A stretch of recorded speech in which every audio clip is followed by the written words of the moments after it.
મનુષ્યનું કલ્યાણ થઈ શકે.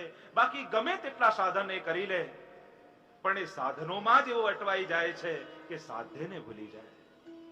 આપણે એકાદશી કરીએ ત્યારે એ જ એકાદશીના ઉપવાસમાં એટલા અટવાઈ જઈએ કે ઠાકોરજીને ભૂલી જઈએ. આપણે માળા ફેરવતા હોઈએ તો માળા ફેરવતા ફેરવતા માળામાં અટવાઈ જઈએ પણ ભગવાનને ભૂલી જઈએ. આપણે ગ્રંથનું અધ્યયન કરતા હોઈએ ત્યારે ગ્રંથના શ્લોકોમાં અટવાઈ જઈએ અને પ્રભુને ભૂલી જઈએ. સાધનોમાં જ જીવ અટવાઈ જાય છે અને ભગવાનને ભૂલી જાય છે. કેવલ ભક્તિ દ્વારા જ માનવીનું પરમ કલ્યાણ થઈ શકે છે. અને એ ભક્તિને બે વિશેષણ આગળ મૂક્યા, અહૈતુક્ય અપ્રતિહતા.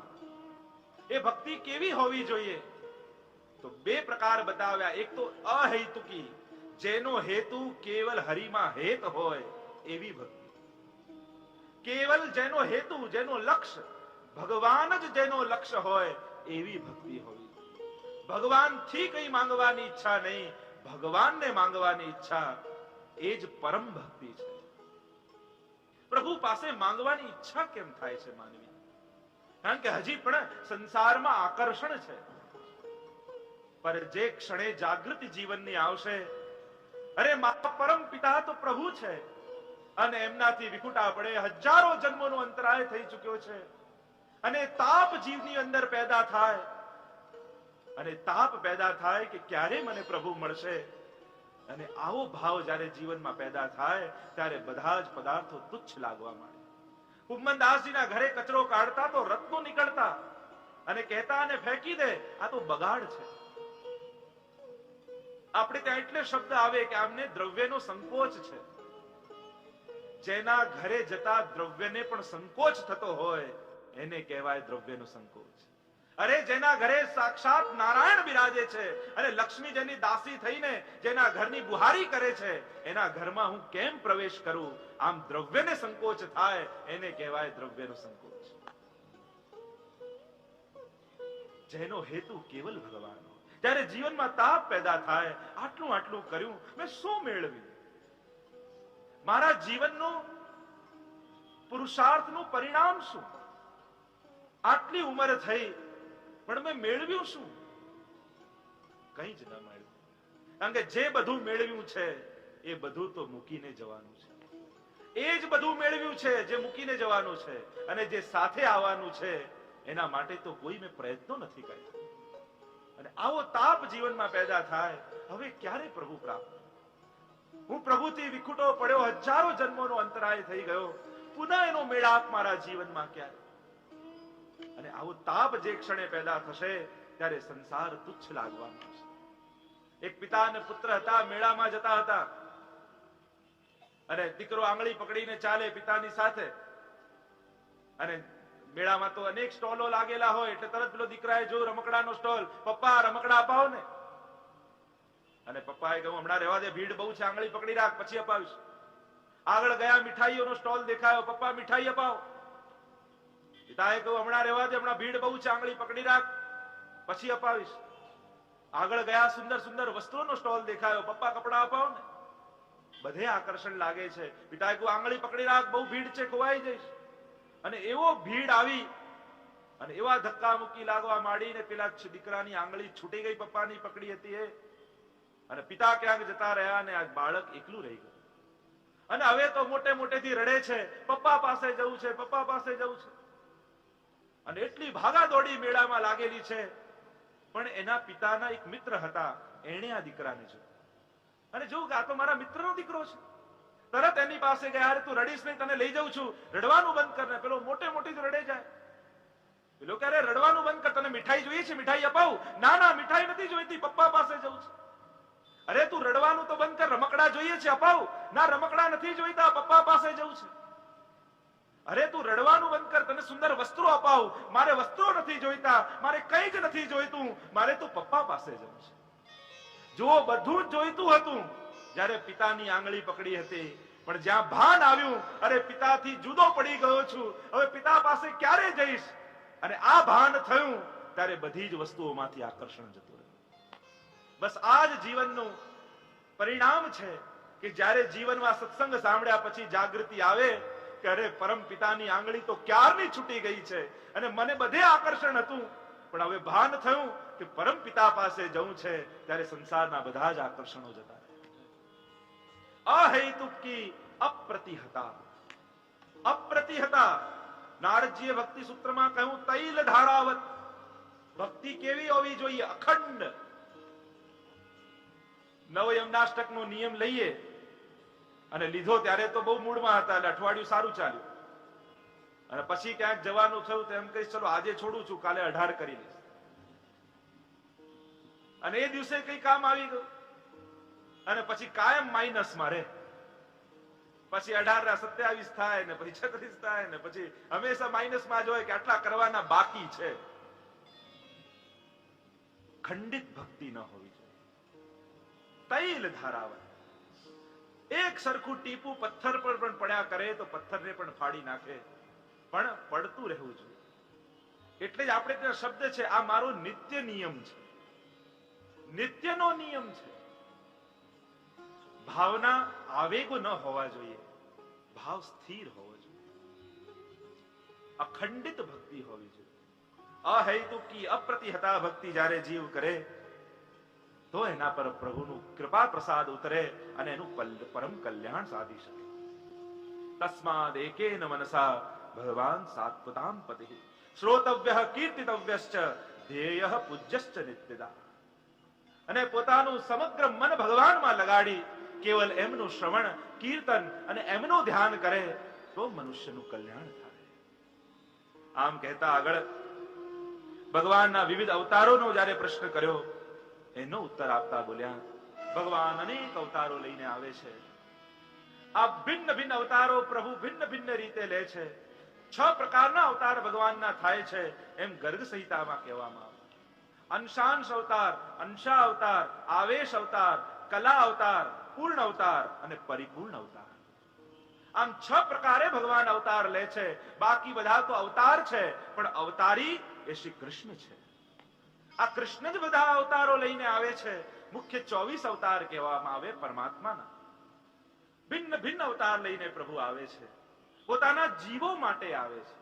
અસુરોને મારવા એ તો ગૌણ કાર્ય છે, મુખ્ય કાર્ય તો પોતાના ભક્તોના મનોરથ પૂર્ણ કરવા છે.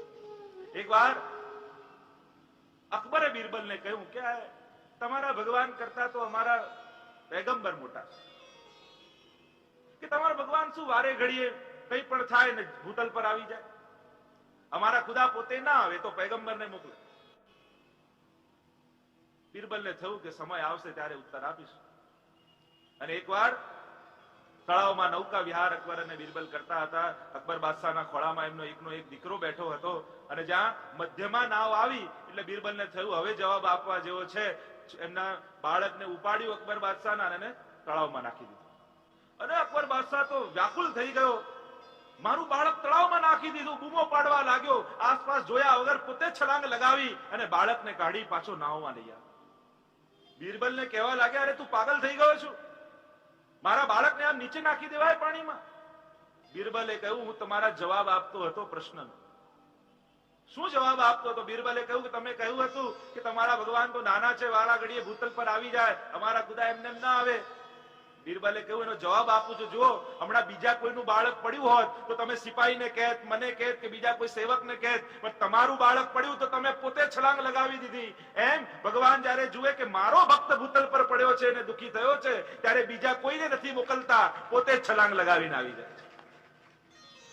ખુદ આએ વહી ખુદા, જે પોતે છલાંગ લગાવી દે, પોતાના જીવોને દુઃખી જુએ અને પ્રભુ રહી ન શકે. અને પોતાના ભક્તો માટે, પ્રભુ બીજા કોઈ માટે નથી આવતા. અસુર જેમ 2 મિત્રો રહેતા હતા આસપાસ, અને એકને અમેરિકા જવાનું થયું કાયમ માટે, એટલે આખું ઘર ખાલી કરી અમેરિકા જતા રહ્યા, અને આ ઘર બંધ રહ્યું.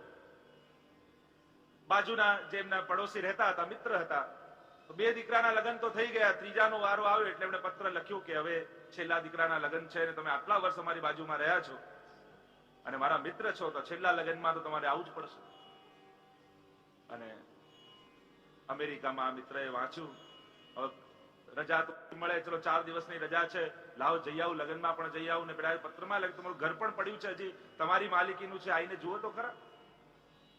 4 દિવસ માટે ભાઈ આવ્યા અને લગ્નમાં 4 દિવસ માટે આવેલા, એટલે પોતાનું ઘર તો ખોલે નહીં, એટલે પડોશીને ત્યાં જ રોકાયા. લગ્ન ને બધું થઈ ગયું, હજી 1 દિવસ બાકી હતો. તો વિચાર આવ્યો કે હજી 1 દિવસ છે, લાવ આવ્યો છું તો ઘર તો સાફ કરતો જાઉં. અને ઘર ખોલાવડ્યું ને ઘર સાફ કરાયું.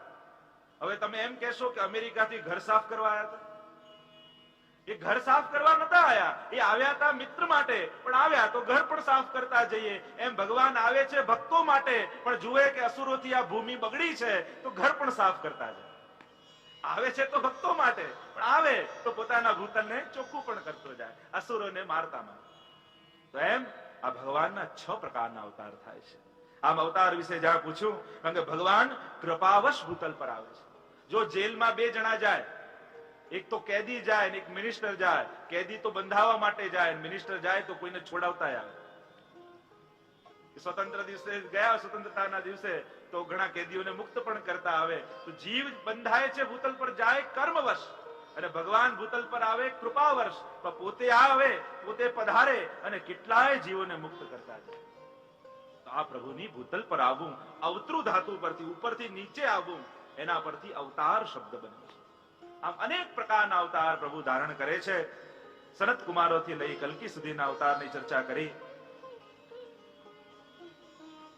આગળ કહેતા સુતજી બોલ્યા, જે પ્રભુના ચરણોની નિત્ય સેવા કરે એ જ પ્રભુની આ અલૌકિક લીલાઓને જાણી શકે છે. નિત્ય પ્રભુના ચરણોનું સેવન કરવું, ચરણોનો આશ્રય જે જીવ કરે. કારણ કે જેમ કહેવામાં આવે છે કે જે માછીમાર જાળ નાખે અને જે માછલીઓ ભાગે એ બધી જાળમાં ફસાઈ જાય, પણ હોશિયાર માછલીઓ હોય એ દૂર ન ભાગે, માછીમારના પગ પાસે આવીને ઉભી રહી જાય. અને જે પગ પાસે આવી જાય એ જાળથી બચી જાય અને બાકી બધી જાળમાં ફસાઈ જાય. એમ મામે વયે પ્રપદ્યંતે માયામેતામ તરંતિ તે, ભગવાને આ માયાની જાળ નાખી, જે ભગવાનથી દૂર ભાગ્યા એ બધા ફસાયા, અને જેણે ભગવાનના ચરણ પકડી લીધા એ માયાથી તરી ગયા. તો પ્રભુના ચરણોનો આશ્રય કરે એ જ પ્રભુની અનંત લીલાઓને જાણી શકે છે. આમ કહેતા આગળ બીજા 4 પ્રકારના પ્રશ્નો કર્યા. ભાગવત સંબંધી, ભાગવતના કર્તા સંબંધી, ભાગવતના વક્તા સંબંધી અને ભાગવતના શ્રોતા સંબંધી. આમ 4 પ્રકારના બીજા પ્રશ્નો કર્યા. એના ઉત્તરમાં સુતજીએ ઉત્તર આપતા વ્યાસજીના પ્રાગટ્યની કથા કહેતા બોલ્યા, દ્વાપરે સમનુ પ્રાપ્તે તૃતીયે યુગ પર્યયે જાતઃ પરાસરાદ્યોગી વાસવ્યા કલયા હરે. વર્તમાન ચતુર્યુગીના 3જા યુગ દ્વાપરમાં મહર્ષિ પરાશરને ત્યાં વસુકન્યા સત્યવતીના ગર્ભથી ભગવાનના જ્ઞાન અવતાર. બોલીએ વ્યાસ ભગવાન કી, વ્યાસ ભગવાન કી. વ્યાસજીનું પ્રાગટ્ય થયું. 17 પુરાણોની રચના કરી, વેદના વિભાગ કર્યા, મહાભારત જેવો ગ્રંથ લખ્યો, અને હજી મનમાં સંતોષ થતો નથી. આટલી રચનાઓ કર્યા બાદ સ્વયં ભગવાનના જ્ઞાન અવતાર છે, પોતાના આશ્રમમાં ખેદમાં બેઠા છે. મનમાં આનંદ પ્રગટ થતો નથી. જો માણસ જે કાર્ય કરવા માટે ભૂતલ પર આવ્યો હોય અને જ્યાં સુધી એ કાર્યમાં ન જોડાય ત્યાં સુધી એના મનમાં સંતોષ પેદા થતો નથી. વ્યાસજી પણ આવ્યા છે ભાગવતજીને પ્રગટ કરવા. 17 પુરાણોની રચના તો કરી દીધી, વેદના પણ વિભાગ કરી દીધા, મહાભારત જેવાની રચના કરી, છતાંય હજી ચિત્તમાં આનંદ આવતો નથી, મનમાં અસંતોષ છે. જો દરેક મહાન ગ્રંથો કોઈ ને કોઈ ચિંતાથી પેદા થાય. અર્જુનને ચિંતા થઈ, મોહ થયો, ગીતાજી સંભળાવી. દરેક ગ્રંથોની પાછળ તમે જોવો, એનો વિસ્તારમાં નહીં જાઉં, પણ જ્યાં જ્યાં ચિંતા થઈ, મહાપ્રભુજીને ચિંતા થઈ તો ઠાકોરજી પ્રગટ થયા, બ્રહ્મસ્વન મંત્ર આપ્યો. મહાપુરુષોની ચિંતા સ્વયં ભગવાન નિવારણ લાવે છે. નારદજી આવ્યા છે વ્યાસજી પાસે. વ્યાસજીને આનંદ થયો. 4 મિલે 64 ખિલે, 20 રહે કર જોડ, હરિજન સે હરિજન મિલે, નાચે 7 કરોડ. 2 વૈષ્ણવ મળે તો કેવો આનંદ પેદા થાય. 4 મિલે, 2 આમના નેત્રો ને 2 આમના નેત્રો, 4 મળે તો 64 ખિલે, 32 દાંત આમના ને 32 આમના. 20 રહે કર જોડ, 10 આંગળીઓ આમની ને 10 આમની. और हरिजन से हरिजन मिले तेदी नाचे 7 करोड़ 3 करोड़ રૂવાડા એમના અને 3 કરોડ રૂવાડા અમના. આમ બંનેના રોમ રોમ પ્રફુલ્લિત થઈ. નારદજીને જોઈને પરમ આનંદનો અનુભવ થયો. નારદજીએ કહ્યું કે કેમ ખેદમાં બેઠા છો, અસંતોષ કેમ છે? વ્યાસજી કહેવા લાગ્યા આટલી આટલી રચનાઓ કરી, ચિત્તમાં આનંદ કેમ નથી આવતો, એનું કારણ શું? અને નારદજી બોલ્યા, ગમે તેટલી અલંકારિત વાણી હોય, ગમે તેટલી મીઠી વાણી હોય, ગમે તેટલા વિશેષણો આપીને બોલવામાં આવે, પણ એ વાણીમાં જો ભગવાનનો યશ નથી તો એમાં પરમહંસોને આનંદ આવતો નથી. તદ વાયસમ તીર્થ, એ તો કાગડાઓના તીર્થ સમાન છે. ગમે તેટલા સારી ધૂનો રાગ લઈને ગવડાવો, પણ એમાં જો ભગવાનનો યશ નથી ગાતા તો તદ વાયસમ તીર્થ. ગુસાઈજીનો પ્રસંગ નથી આવતો, તાનસેન આવ્યા, પોતાનું સંગીત પ્રસ્તુત કર્યું ને સુંદર તાનસેને ગાયું. ગુસાઈજીએ 500 સોના મોરનો ભરેલો થાળ આપ્યો, પણ ઉપર એક કોડી મૂકીને આપી. તાનસેને કહ્યું, આ 500 સોના મોર તો સમજાય, પણ ઉપર કોડી કેમ મૂકીને આપી? ગુસાઈજીએ કહ્યું કે તમારું સંગીત સર્વોત્તમ છે અને એનું ઇનામ આ 500 સુવર્ણ મુદ્રાઓ છે, પણ એમાં ભગવાનનો યશ નથી, એટલે અમારા માટે તો કોડી બરાબર છે. તદ વાયસમ તીર્થ. ગમે તેટલી સુંદર વાણી હોય, ગમે તેટલી સુંદર ભાષાનો ઉપયોગ કર્યો હોય, પણ ભગવાનનો યશ એમાં ન હોય તો સંતોને એમાં આનંદ આવતો નથી. અને એનાથી ઉલટું તદવાદ વિસર્ગો જનતાગ વિપ્રભો યસ્મિન પ્રતિશ્લોકમ બદ્ધવત્યપી. ગમે તેટલું બેસુરો ગળું હોય, શબ્દોનું ભાન ન હોય, અલંકાર ના આવડતા હોય, વિશેષણ ના આવડતા હોય, પણ જો હૃદય શુદ્ધ હોય ને એમાં ભગવાનનો યશ ગાયો હોય તો એમાં ભક્તોને આનંદ આવે છે. રૂપા પોરિયાનો પ્રસંગ નથી આવતો આપણે ત્યાં? ઠાકોરજીના પોરિયા દ્વારપાલ, અને આખો દિવસ અષ્ટ સખાઓને ગાતા સાંભળે અને રાતના ચોકીદારી કરે, અને સવારથી સાંજ સુધી જે કંઈ પણ સાંભળ્યું હોય, અને ગળું તો એવું કે કોઈ સાંભળી ન શકે. અને દરરોજ રાતના દ્વારપાલી કરે, ઠાકોરજીના મંદિરની ચોકીદારી કરે અને મોટેથી ગાય. રાતનો સમય હતો ને ગાવા લાગ્યા, જે મનમાં આવે ને જે યાદ આવે કીર્તન ગાય. અને એવું બેસુરું ગાય. એક દિવસ ગોવિંદ સ્વામીએ સાંભળ્યું કે આટલું બેસુરું ગાય ને ઠાકોરજી તો રસિક શિરોમણી છે, ટોક્યા એમને આજ પછી ગાતો નહીં. અને એ દિવસે રૂપાપુરિયાએ ન ગાયું. બીજા દિવસે ગુસાઈજી આરતી કરવા પધાર્યા અને જોયું તો ઠાકોરજીના નેત્રો લાલ લાલ થયેલા છે. પૂછ્યું પ્રભુને, પ્રભુ શું થયું? શું રાતભર પડ્યા નથી? પ્રભુએ કહ્યું, હા, રૂપાપુરિયાએ ગાયું નહીં એટલે મને ઊંઘ પણ ના આવી. રૂપાપુરિયાને પૂછ્યું કેમ તે ગાયું નહીં? કહ્યું કે મને ગોવિંદ સ્વામીએ ટોક્યા. ગોવિંદ સ્વામીને પૂછ્યું, ગોવિંદ સ્વામી કહ્યું આ એટલું બેસુર ગાય છે એટલે મેં એને ગાવાની ના પાડી. તો આવીને શ્રીજીને કહ્યું ગુસાઈજીએ કે બેસુરું ગાતો હતો એટલે ગોવિંદ સ્વામી મના કરી, આપ કેમ પોડ્યા નહીં? અને આવું બેસુરું આપને કેમ રૂચે? ઠાકોરજીએ કહ્યું એ ભલે ગાતો હતો પણ હું તો વાર્તા સમજીને સાંભળતો હતો, અને એનું સાંભળું ત્યારે જ મને નીંદ આવે. તો જેમાં શુદ્ધ ભાવનાથી પ્રભુનું નામ ગવાય, પ્રભુની લીલાઓને ગવાય, ભક્તોને એમાં આનંદ આવે છે. નારદજીએ કહ્યું તમે ધર્મનું વર્ણન ખૂબ વિસ્તારથી કર્યું, પણ કેવલ જેમાં પ્રભુના પ્રેમનું વર્ણન હોય, નિશ્ચલ ભક્તિનું વર્ણન હોય, એવા ભાગવતજીનું આલેખન હજી સુધી નથી કર્યું. હવે કેવલ એવો ગ્રંથ રચો જેમાં કેવલ પ્રભુનો વિમલ યશ ગાયો હોય. અને એટલે જ ભાગવતજીમાં બધા જ પાત્રો આવે મહાભારતના. એ જ દ્રૌપદી છે. તમે મહાભારતની દ્રૌપદીનું દર્શન કરો અને ભાગવતની દ્રૌપદીનું દર્શન કરો, બહુ મોટો ફરક લાગશે. એ જ વિદુરજી મહાભારતના તમે જુઓ અને એ જ વિદુરજી ભાગવતજીના જુઓ, વ્યક્તિત્વનો ઘણો બધો ફરક લાગશે. કારણ કે ભાગવતમાં દરેક વ્યક્તિને એક ભક્ત રૂપે જોવામાં આવે છે, એને ભક્તિના એંગલથી જોવામાં આવ્યા છે, એને ભક્ત રૂપે નિર્દેશિત કરવામાં આવ્યા. વિમલ યશનું ગાન કરો. નારદજી કહેવા લાગ્યા પ્રભુના યશના ગાનથી આજે હું પણ ભગવદ અવતાર બન્યો છું, દેવર્ષિ બન્યો છું. હું તમને બીજા કોઈનું ઉદાહરણ નહીં આપું. નારદજી કહેવા લાગ્યા હું મારા પૂર્વ જન્મની વાત તમને કહું. હું પૂર્વ જન્મમાં દાસીનો પુત્ર હતો. અમારા ગામમાં ચાતુર્માસ કરવા માટે કેટલાક સંતો આવ્યા. મારી માને ગામ વાળાઓએ સંતની સેવામાં રાખી. રોજ રાતના સંકીર્તન થતા, સત્સંગ થતા. મારી માં તો ચાકરી કરતી, પણ હું ભીડમાં છેલ્લે બેઠો બેઠો સંતોની વાણી સાંભળે.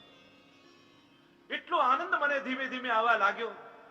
હું સંતોના રંગે રંગાઈ ગયો. સંતો તો કાચા રંગના કપડા જેવા હોય. કાચા રંગનું કપડું હોય ને, એ પોતે ત્યાં કાચું હોય, પણ જેના પર લાગે ત્યાં પાકું થઈ જાય. એ કપડામાં ગમે તેટલું ધો, એ કપડામાંથી રંગ ન જાય.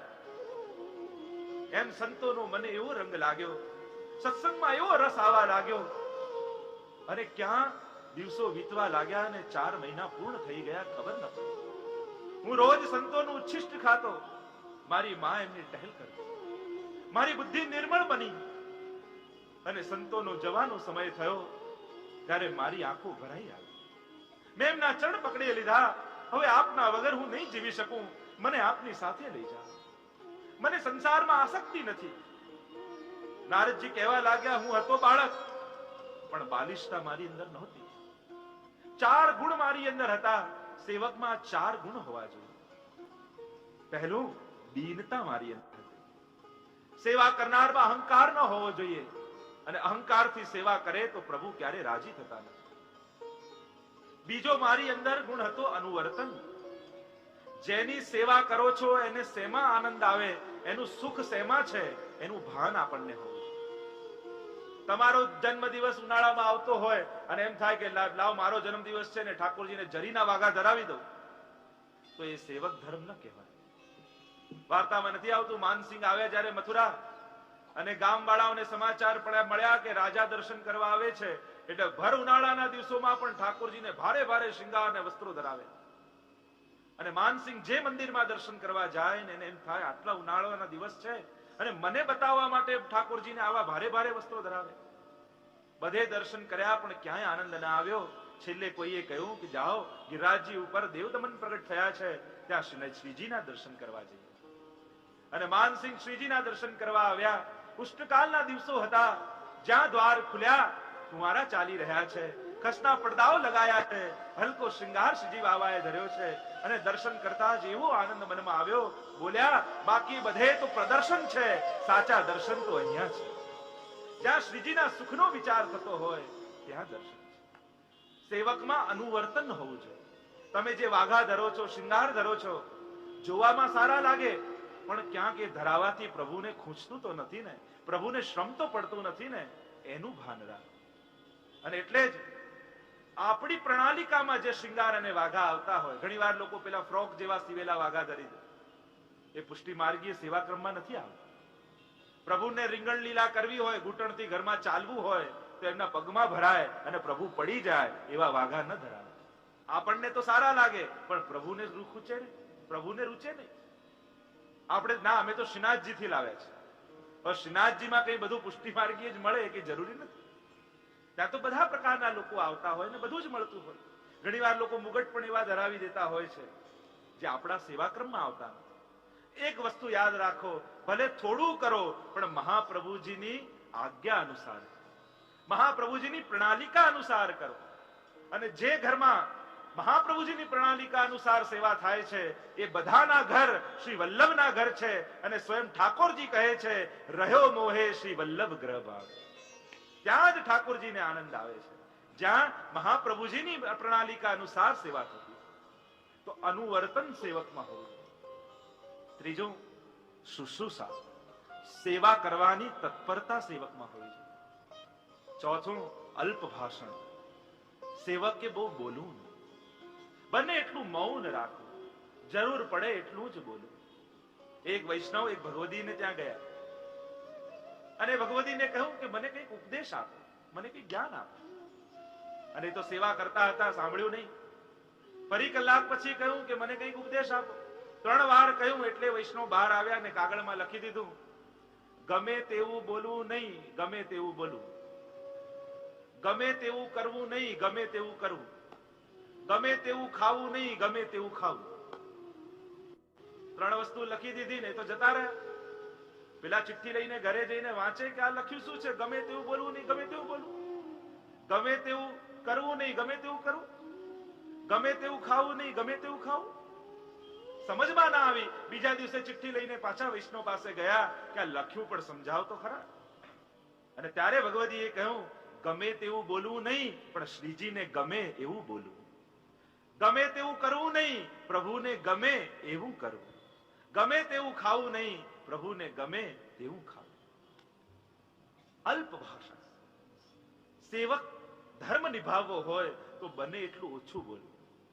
કારણ કે જેટલા બધા પ્રપંચ થાય છે એ કંઈ ને કંઈ બોલવા પાછળ થાય છે. નારદજી કહેવા લાગ્યા 4 લક્ષણ મારી અંદર હતા અને જ્યાં સંતો જવા લાગ્યા મેં તો ચરણ પકડી લીધા. સંતો કહેવા લાગ્યા અમે તો તને લઈ જઈએ પણ તારી માની આજ્ઞા તું લઈ લે. જ્યાં માને પૂછવા ગયા માએ કહ્યું આ તો મારું એક ને એક બાળક, બીજું મારું કોઈ છે નહીં. આ જો જતું રહે તો મારી પાસે કોણ રહે. જવા ન દીધા. સંતો તો જતા રહ્યા. નારદજી પોતાનું ચરિત્ર કહેવા લાગ્યા કે એક દિવસ મારી માં ગૌશાળામાંથી જતી હતી અને ત્યાં કોઈ સર્પે આવીને દંશ દીધો. માં પડી પણ પડતા પડતા પણ એનો એક હાથ ગાયના પૂંછડા પર સ્પર્શ કરી ગયો અને ગાયના સ્પર્શ માત્રથી મારી માની મુક્તિ થઈ ગઈ. જો ગૌ સેવાનું કેટલું મહાત્મ્ય છે. બને તો રોજ 1 રૂપિયો ગાયની સેવા માટે જરૂર વૈષ્ણવે કાઢો. અને જ્યાં પણ યોગ્ય રીતે સેવા થતી હોય ગાયની, એવી સુંદર ગૌશાળા હોય ત્યાં બને તો પોતાના હાથે, નહીં તો ત્યાં જઈને આપવું. પણ વૈષ્ણવે જરૂરથી ગાય માટે એક દ્રવ્ય જરૂર કાઢવું. ગૌ સેવા એ પરમ પુણ્યનું કાર્ય કહેવામાં આવે.